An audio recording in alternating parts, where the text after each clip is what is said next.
Évangile de Jésus-Christ selon saint Jean. En ce temps-là, Jésus disait à ses disciples : « Comme le Père m'a aimé, moi aussi, je vous ai aimés. Demeurez dans mon amour. Si vous gardez mes commandements, vous demeurerez dans mon amour. Comme moi, j'ai gardé les commandements de mon Père, et je demeure dans son amour. Je vous ai dit cela pour que ma joie soit en vous, et que votre joie soit parfaite. Mon commandement, le voici. Aimez-vous les uns les autres comme je vous ai aimés.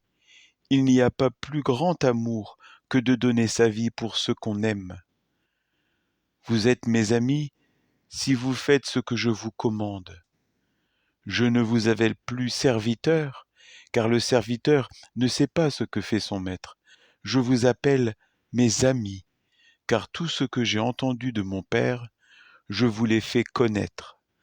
Ce n'est pas vous qui m'avez choisi, c'est moi qui vous ai choisi et établi, afin que vous alliez, que vous portiez du fruit et que votre fruit demeure.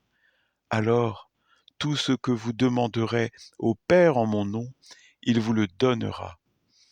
Voici ce que je vous commande, c'est de vous aimer les uns les autres.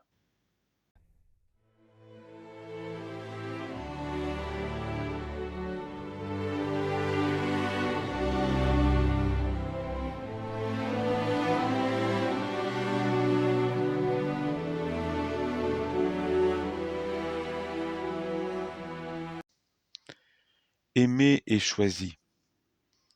Jésus nous affirme que l'amour inconditionnel de Dieu nous précède. Le lien qui unit le Père et le Fils, c'est l'amour. Le lien qui unit Jésus à ses disciples, c'est l'amour. C'est un amour partagé dans un élan de réciprocité. L'amour du disciple est une réponse à l'amour premier de Dieu qui nous crée. Dieu a tant aimé le monde qu'il a donné son Fils unique. Cet amour va bien au-delà des disciples. Cet amour est à destination de tous, même de ceux qui le rejettent. Cet amour du don total de soi, de sa vie, se réalise et se révèle d'ailleurs dans la croix. La merveille est qu'avec Jésus, je n'ai pas à susciter cet amour, mais à l'accueillir, à l'habiter.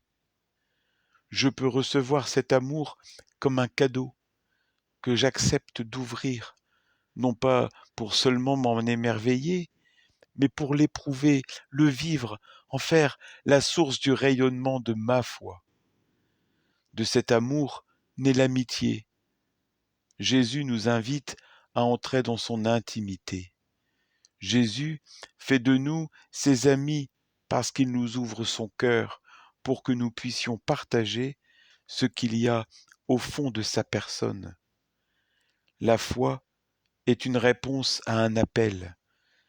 La foi n'est pas croyance, mais amitié. Jésus nous rappelle que notre appel ne vient pas de nous-mêmes. Nous sommes choisis. Reste à accueillir humblement cette bonne nouvelle.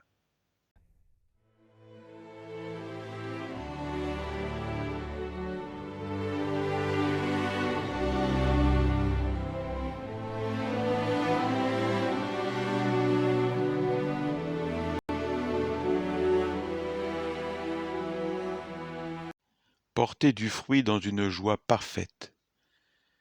Les disciples n'ont pas été choisis pour jouir de l'amitié de Jésus, mais pour porter du fruit. Quels sont ces fruits ? Nous portons du fruit lorsque nous gardons la parole et les commandements de Jésus.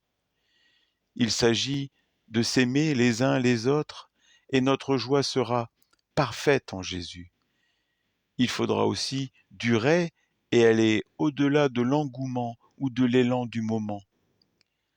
L'amour qui nous procure la joie parfaite n'est pas un sentiment qui s'arrête à sa propre mesure, mais une mise en pratique des commandements de l'Évangile. Le commandement que Jésus nous laisse n'est ni un règlement, ni une morale, mais une mise en pratique de l'amour. Il est porteur de joie. Le but de la foi chrétienne est la joie parfaite. La joie est un fruit de l'esprit. La joie est passée par le dénuement de la crèche et la détresse de la croix. C'est pourquoi elle est invincible et irrésistible. Elle ne nie pas l'épreuve et la détresse, mais dans l'épreuve et la détresse, elle trouve Dieu. La joie repose alors sur un sentiment de plénitude, sur la capacité de savourer le temps présent, poser un regard positif sur le prochain, accueillir ce qui advient, cultiver la gratitude face à ce qui est.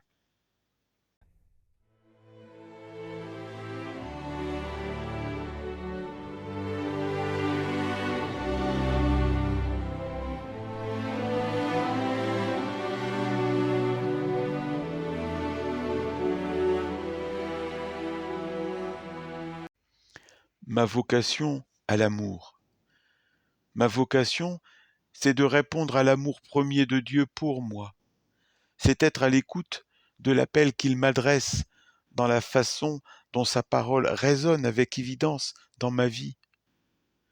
Ma vocation, c'est la réponse amoureuse que je formule par ma vie dans un élan de joie.